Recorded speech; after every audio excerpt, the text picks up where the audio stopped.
Tonight we begin with the global economy. It is under stress again. It began with China. Their economy is weakening and it's pulling down global growth. There are signs of a downturn from the US to Asia and even in India. Everyone is feeling the pressure. Their challenges are common, though the degree may vary. There's sluggish growth, high inflation and rising debt levels. Tonight we get you an assessment on where things stand and where they're heading. Let's start with China. A new forecast is out. It is from the World Bank. It says that China's growth projection for 2024 will be cut. The earlier projection was 4.8%. The new number is 4.4%, so a reduction of 0.4. It may seem small, but it has set the alarm bells ringing in Beijing. A growth rate of 4.4% is an indictment, especially if you look at China's record. Before the pandemic, their growth rate was between 6 and 7%. This was in the late 2010s. Then came the Wuhan virus. It dealt a serious blow to China. In 2020, the growth rate plummeted to 2.2%. The next year, they saw a rebound. 2021 saw China grow at 8.4%. But this was mainly due to the opening up. The restrictions had been relaxed, people were going back to work, and it reflected in the growth numbers. But this was temporary. The next year, that's 2022, China's growth slowed to 3%. What about this year? China is expected to grow at 5.1% this year. That's the World Bank's projection. So 5.1% now and 4.4% the next year. What do these numbers tell you? That China has not made any recovery after the pandemic. In other words, the world's second biggest economy is falling behind. And what is dragging China down? It's debt.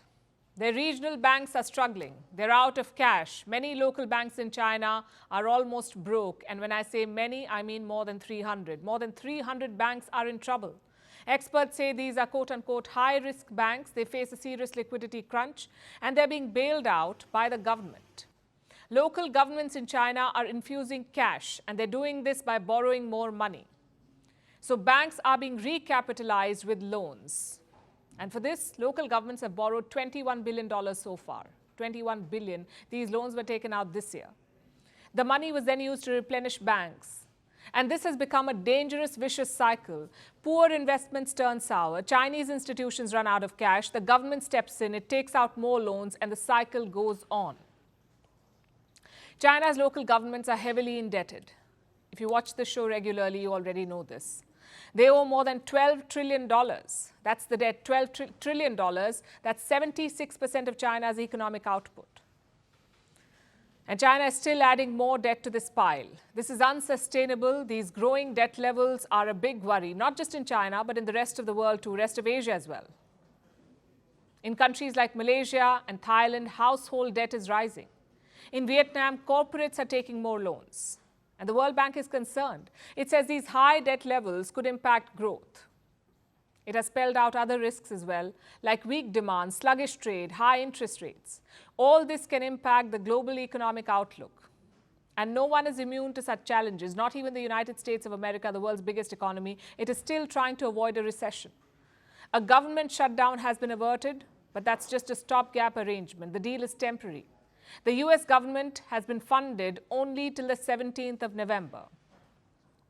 So the squabbling over the budget may resume within weeks. Inflation, too, seems a concern. Inflation has moderated somewhat since the middle of last year, and longer-term inflation expectations appear to remain well anchored. Nevertheless, the process of getting inflation sustainably down to 2% has a long way to go. 2%. That's America's inflation target. In August, it was almost 4%, so double their target.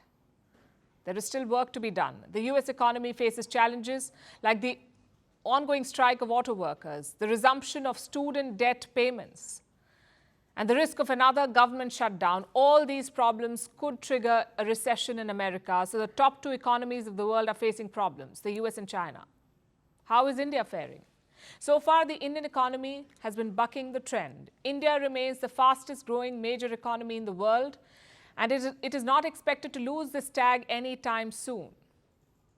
However, some weaknesses have started showing. We are in the month of October now. The next 6 months will be critical.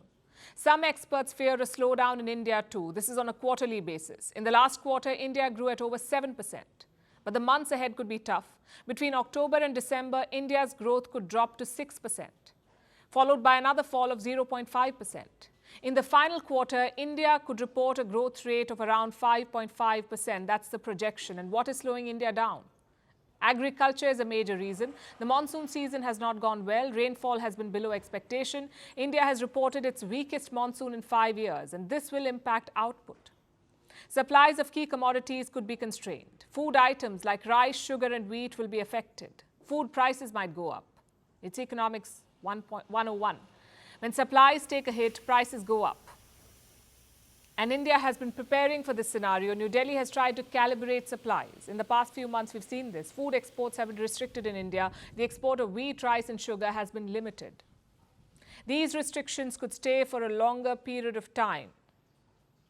So when you connect the dots, this is what you see. A challenging global environment where the key will be policy interventions. How governments negotiate these challenges will determine the outcome. Recession, slowdown, or a hard landing.